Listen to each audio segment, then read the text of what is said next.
સ્વાગત છે તમારો ચારણના ચોરામાં. ચારણનો ચોરો એટલે જાગૃતતા ને એકતા, જાગો અને જગાવો. જે ખોટું કરે છે, જે ખોટું કરાવે છે એનો વિરોધ કરે છે ને કરતો રહેશે. તો આપણે હાજર છીએ લાઈવ આપણા સમાજને, આમ પબ્લિકને, આમ જનતાને જાગૃત કરવા માટે. આપણા પ્રયત્ન છે અને આ સિસ્ટમમાં બદલાવ આવે, સિસ્ટમમાં સુધારો આવે એ હેતુથી આપણે ચાલીએ છીએ. પણ પબ્લિક જ્યારે પણ જાગૃત બનશે ત્યારે ચોક્કસથી આ જેટલા ભ્રષ્ટાચારી છે, આ ગુંડા તત્વો છે, અસામાજિક તત્વો છે, પછી રાજકીય આગેવાનો હોય કે સામાજિક આગેવાનો હોય, જે પણ ખોટું કરે છે એ બધું બંધ થશે. તો ચાલો આપણે સાંસદશ્રીએ તો જે આપણે નુકસાની અપાવી છે આપણા જિલ્લાને, આપણા ગામને, આપણા ગામડાઓને, એ તો બધું હવે જગજાહેર દિવસે ને દિવસે થઈ રહ્યું છે અને હજી થશે આમાં ઘણું. તો આજે હું એક તમારી સમક્ષ એવા મુદ્દા મૂકવાનો છું, એવી વાત મૂકવાનો છું કે તમે પણ વિચારમાં પડી જશો.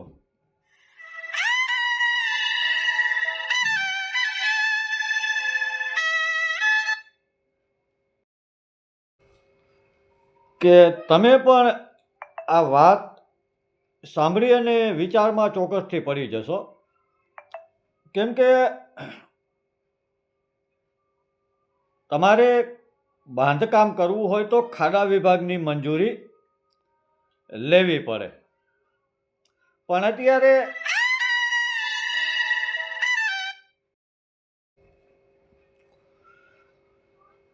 અત્યારે હાલ ખાડા વિભાગની મંજૂરી મળતી નથી અને તમે જોતા હશો બાંધકામ બધા ચાલુ છે.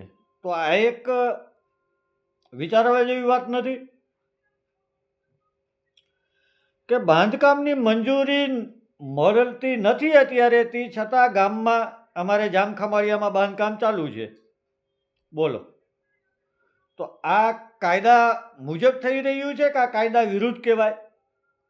અને જો આ કાયદા મુજબ છે તો કેવી રીતે છે? અને જો આ કાયદા વિરુદ્ધ છે તો કેવી રીતે બાંધકામ ચાલુ છે? સવાલ સીધો આપણો આ સિસ્ટમના લોકો ઉપર છે. પછી એનાથી તમને બીજું કહું તો અમારે જામખંભાળિયામાં મિલન 4 રસ્તા, જે ગામડાનું હબ કહેવાય, ગામડાની પબ્લિક મિલન 4 રસ્તા આવે ને આવે. મિલન 4 રસ્તા એટલે અમારું મહત્વનું એક ચોક કહેવાય છે, વિસ્તાર કહેવાય છે.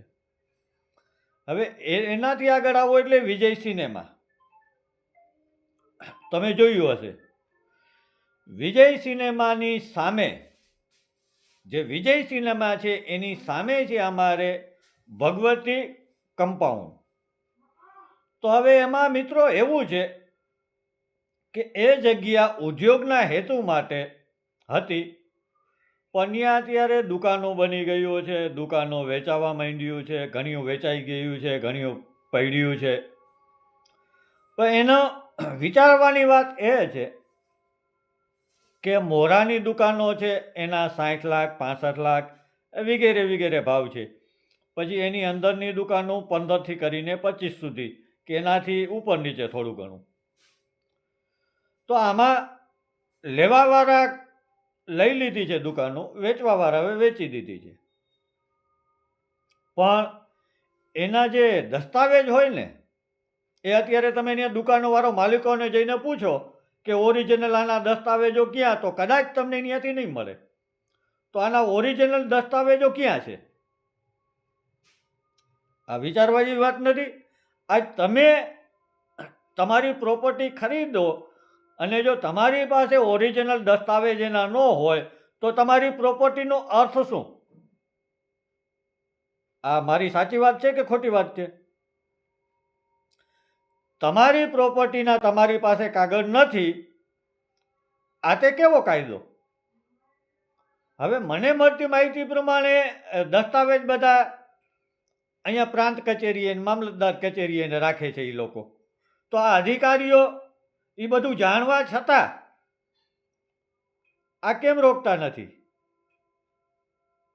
આ કેમ આ જગ્યા ખુલ્લી કરાવતા નથી?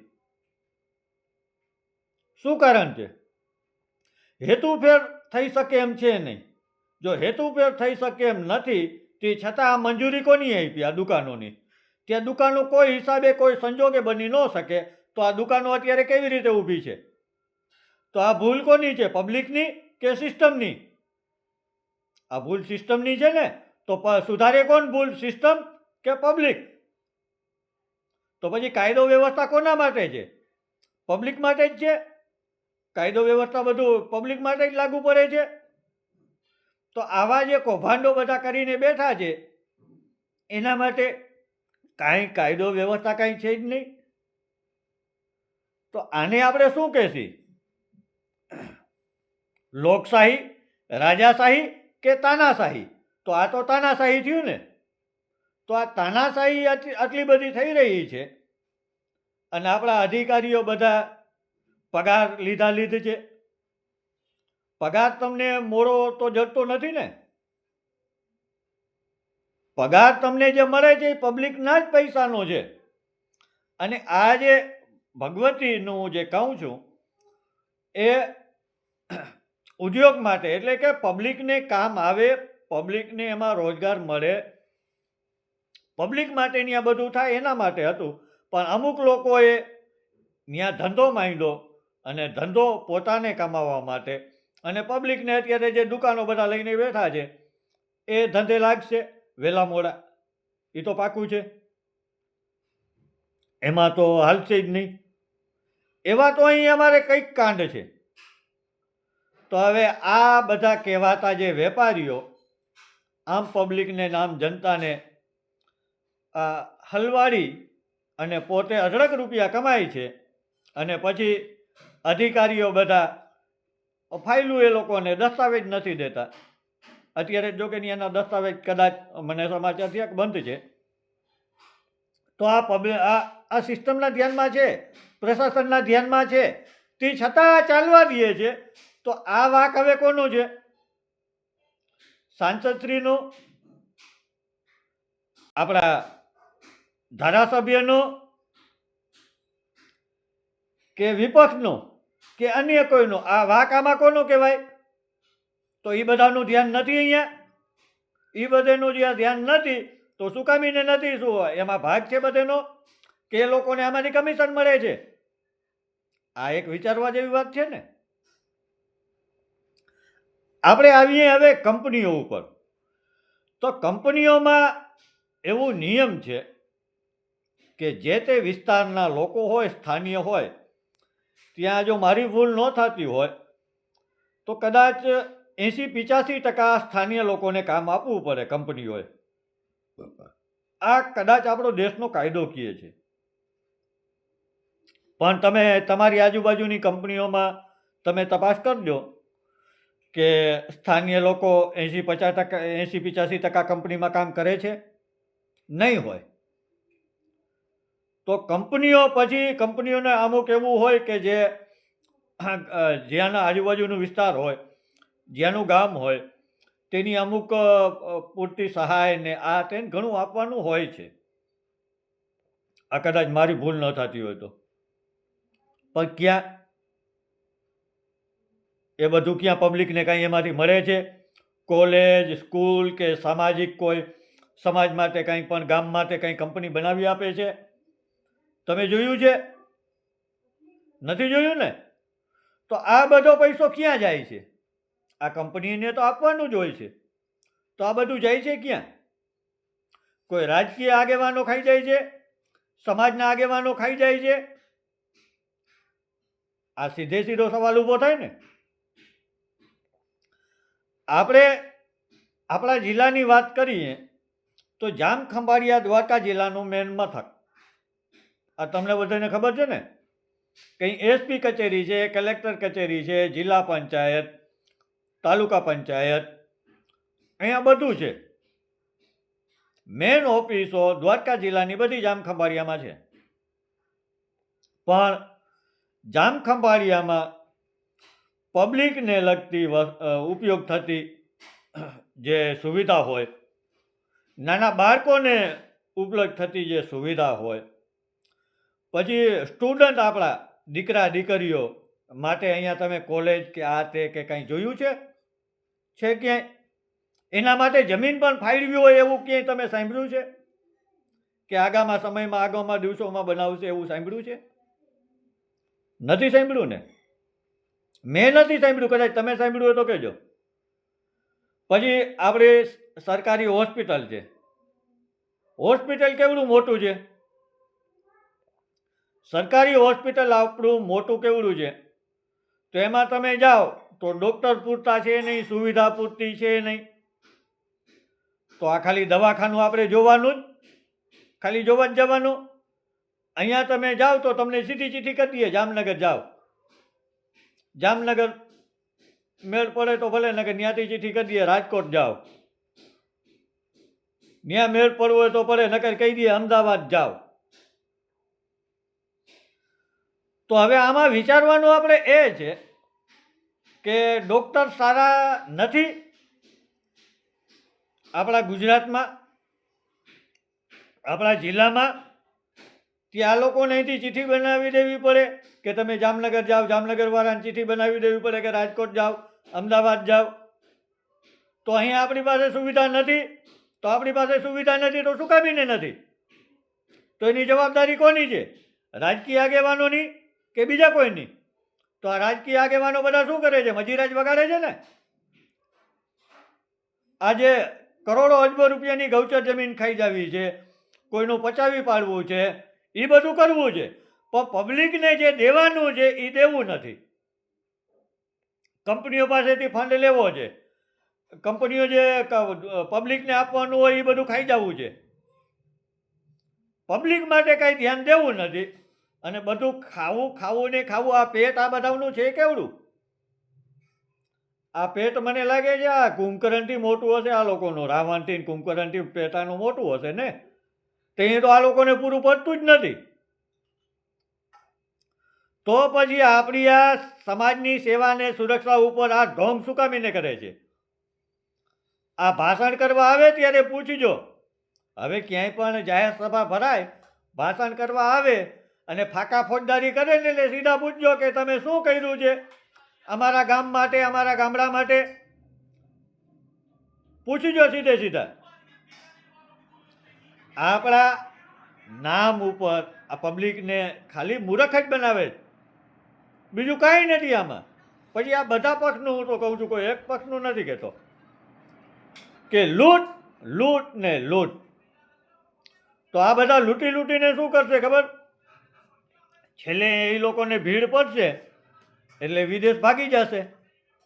પછી આપણી સરકાર નોટિસ વિદેશ મોકલે રાખશે. તો 25, 30, 35, 40 વર્ષ નીકળી જાય તાતા સ્વર્ગવાસનો ટાઈમ થઈ જશે એ લોકોનો. પછી તો આપણા દેશનો જે લૂંટી જશે એ પાછું આપણે કોના પાસેથી લેશી? આપણા ગામનો, આપણા શહેરનો જે લૂંટી રહ્યા છે એ કોના પાસેથી વસૂલ કરશી? આ એક વિચારવાની વાત નથી? તો મિત્રો, આ બધું તમે જુઓ. આમાં તમે જે પણ ખરીદી કરો પણ એનું ટાઇટલ ક્લિયર પ્રથમ જુઓ કે પહેલેથી ક્યાંથી ક્યાં સુધી છે. કેમ કે આ વચ્ચેના જે દલાલ છે એ પોતાના અમુક ટકા ફાયદા માટે તમને આ લોકો ઊંડામાં ઉતારી દેશે.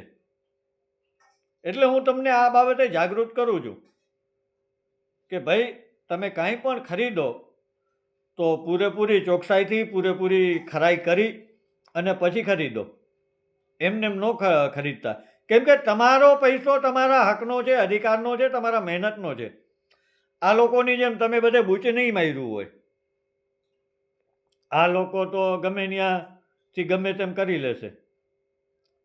તો આ બધું હવે રોકાય. આપણા સિસ્ટમના માણસ આ બધા જાગે અને જ્યાં પણ આ ખોટું થઈ રહ્યું છે એ બધું બંધ કરાવે, એમાં જ ફાયદો છે. નહીંતર પછી આ દિવસે ને દિવસે વાત મોટી થતી જશે અને પછી પોતિયા બધેના ઢીલા, અત્યારે તો ઘણાના ઢીલા છે, પછી વધારે થશે અને પછી એમાં નાડી બાંધવાનો મોકો નહીં મળે. આ સમય હવે એ આવી ગયો છે, ટૂંક સમયમાં આવી જશે. તો આ બધા ઉપરથી આપણે એટલા બધા પબ્લિક આ બધા ઉપરથી ત્રાહિમામ છે કે કંટાળી ગઈ છે. આવીએ આપણે આપણા સાંસદ શ્રી પૂનમબેન માડમ તથા તેમના ગુંડા તત્વો બાબતે કે ચાલો હવે તો આપણે જઈએ, પોલીસ સ્ટેશન જવાનું છે, અમુક ફરિયાદ લખાવવાની છે. પોલીસ હજી તો કંઈ જવાબ મળ્યો નથી, પણ પાછા આપણે પ્રયત્ન કરીએ. કોર્ટમાં જવાનું છે, પોલીસ સ્ટેશન જવાનું છે. સાંસદ શ્રી પૂનમબેન માડમ તથા તેની ગુંડા તત્વોની ગેંગ છે એના વિરુદ્ધ કાર્યવાહી આપણે કરાવવાની છે. પોલીસ આમાં પાછીપેની કરે છે એનું કારણ ફક્ત ને ફક્ત આ જે ઉપર અમુક લોકો બેઠા છે ને એ છે. તો આવા કૌભાંડો આપણે બધા જાહેર કરીએ છીએ અને આ કૌભાંડીઓને બધાને તકલીફ પડે છે. તકલીફ તો પડે ને, ખોટું તમે કર્યું છે એટલે તકલીફ તમને પડે. ખોટું ન કરો તો કોણ તમને આંગળી ચીંધે ભાઈ. તો ફરી હું રિપીટ કરું છું કે મને તથા મારા પરિવારને કાંઈ પણ થશે એની જવાબદારી સંપૂર્ણપણે સાંસદ શ્રી પૂનમબેન માડમ તથા તેના ગુંડા તત્વોની પૂરેપૂરી છે, હશે અને રહેશે. તો હવે આપણા સાંસદશ્રી, આપણા ધારાસભ્યશ્રી અને આપણી સિસ્ટમના જે લોકો છે, કલેક્ટર છે, મામલતદાર છે, પ્રાંત છે, ખાડા વિભાગ છે, પોલીસ પ્રશાસન છે, એ બધા હવે કાર્યવાહી આ બધી બાબતે કરે છે કે નહીં, આપણે રાહ જોઈએ. નહીંતર પછી આ મુદ્દો દિવસે ને દિવસે મોટો થતો જશે. તો બધાને ચારણા ચોરાના જય માતાજી. ખૂબ ખૂબ આભાર. ધન્યવાદ.